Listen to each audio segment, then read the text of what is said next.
The former military president, General Ibrahim Babangida, says that Nigeria is in safe hands under President Goodluck Jonathan, and he said this during a meeting with the president at his residence in Minna, the Niger state capital.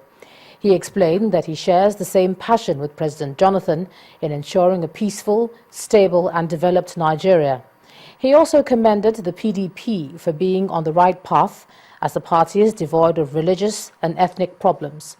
President Jonathan described his host as a dependable pillar that has continued to ensure the stability of the country.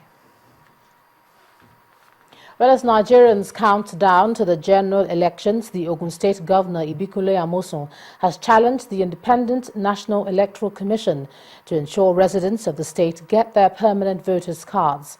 He said this during his re-election campaign at the Obafemi Owode local government area in Ogun Central Senatorial District. He asked residents to vote for him and other candidates contesting on the platform of the All Progressives Congress, and said that many Nigerians may be disenfranchised as a result of the hitches experienced in the distribution of PVCs. It was the turn of Obafemi Owode local government, the maternal local government of the state governor Ibikunle Amosun, as his re-election campaign train burst in the area with fanfare. Residents in their thousands welcomed the governor, and he was indeed at home with his kinsmen.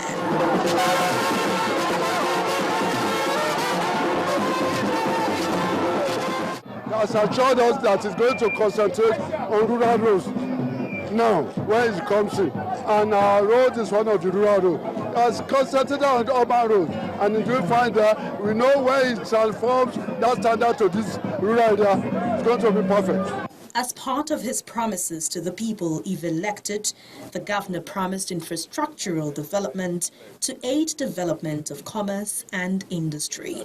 The developmental stride that is ongoing in Ogun State will get to this place. And I'm not just saying this for the camera. From OGTV down to the Express, down to Ogunbaki, we are poised to do it, and it will be done. This road comes with some kind of, again, challenges. A lot of muddy area on this road. It must be concrete road.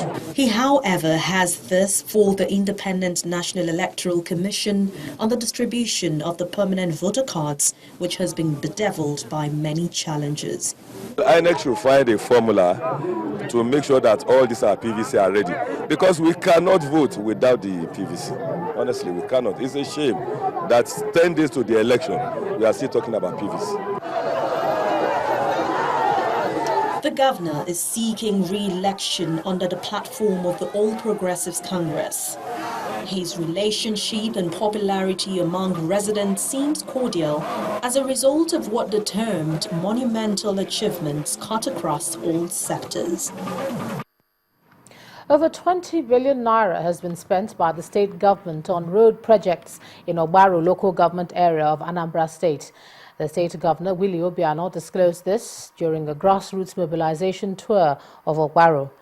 Afterwards, the governor toured Onitsha North and South local government areas and advised the people to ignore politicians whose names do not appear on INEC's list.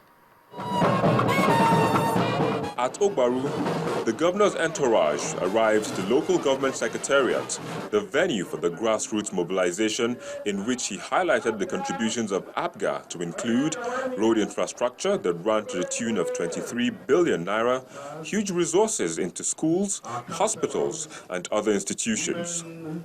The governor explains that the mobilization was for the president. We started teaching our people how to vote for the president. We are also teaching them how to vote for our 3 senators, the 11 Federal House of Assembly members, and the 30 State House of Assembly members.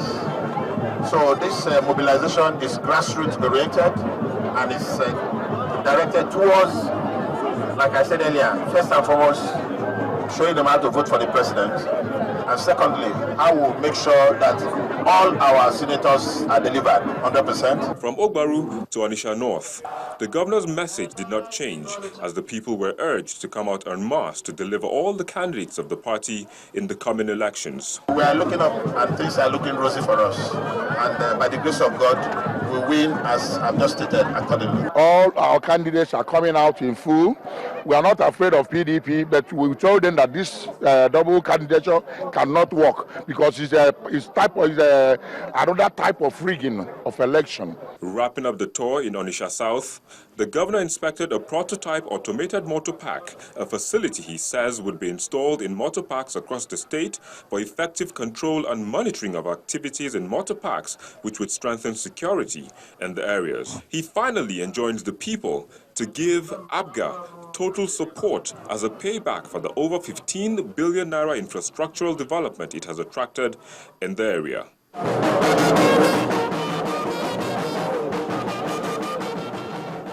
And staying with Anambra politics, the senatorial candidate of the People's Democratic Party for Anambra Central Senatorial Zone, Mrs. Uche Ekwunife, is receiving support from traders at the Electrical Dealers Market Mpo and the Motor Parks Spare Parts Market in Obosi.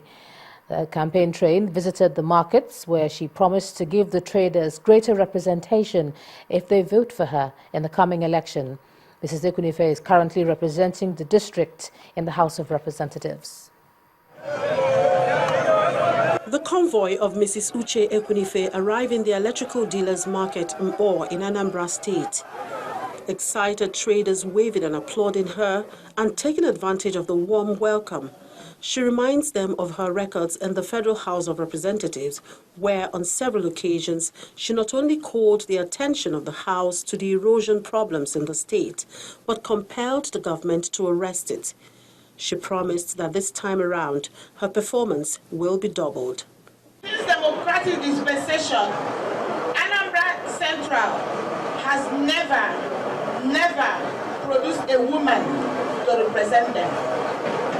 Therefore, this is time for you to support me to go and represent the senatorial district. She also draws up support for President Jonathan, whom she says remains the best option for Nigeria now.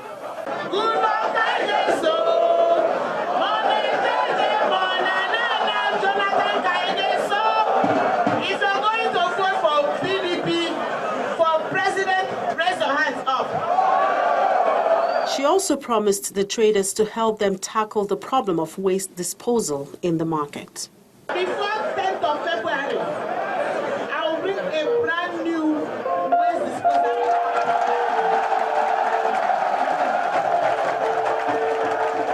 The promise of a brand new waste disposal truck to be given at a record date made the day for the traders, as they show their unreserved support for the candidate, who may be the very first woman to represent them in the Senate if they keep to their words of voting for her come February 14.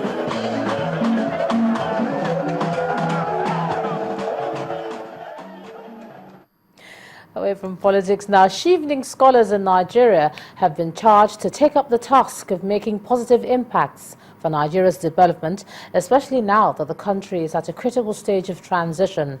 The British High Commissioner to Nigeria, Mr. Andrew Pocock, who welcomed the 2014-2015 scholars back home, said every Chevening scholar has leadership potentials that could be channeled to make positive impact in the country.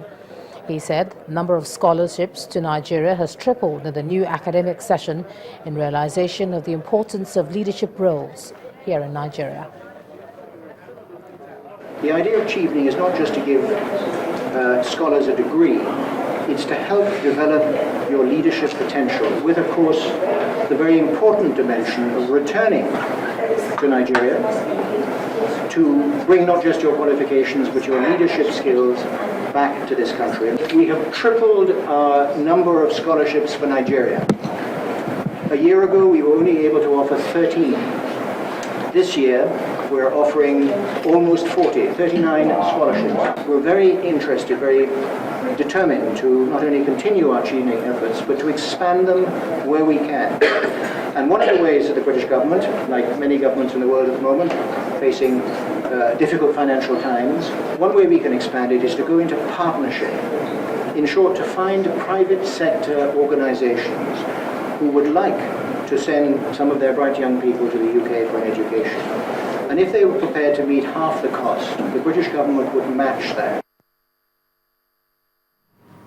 Two issues in the health sector now. The Abuja chapter of the Joint Health Workers Union has allayed fears of being victimized as members return to work after a 2-month strike. According to the union chairman, Maduka Maduabuchi, although the union expressed resistance from some hospital management while enforcing their strike, they do not expect members to be victimized. Mr. Maduabuchi also clarified an allegation that members of the union vandalized property of some hospitals within the Federal Capital Territory during the industrial action. ARD and NMA FCTA chapter and Dr. Carole to provide very viable proof, photo evidence of the alleged vandalism. For the records, we did not lock up facilities. This was a nationally called strike, and we are bound to get involved. The issues were actually not local, so to speak, in quotes. The issues were global. The issues there were of a national concern, and we had not entered into, we do not have any local disputes as it were with management. And we also want to say that our management at all levels have been very cooperative with Jehesu, and we do not see them getting into victimizing our members. But of course, if that does happen, we will naturally not take it easy. We also have to invoke all legal avenues, and we will. But I think we shall discuss management. And of course, if from the call of yesterday, and as part of the agreement, so to speak, it's stated that no member shall be victimized on account of this strike. When the news at 10 returns, CBN plans special intervention in Bureau de Change segment of the foreign exchange markets. That's on Business News. Do join us again.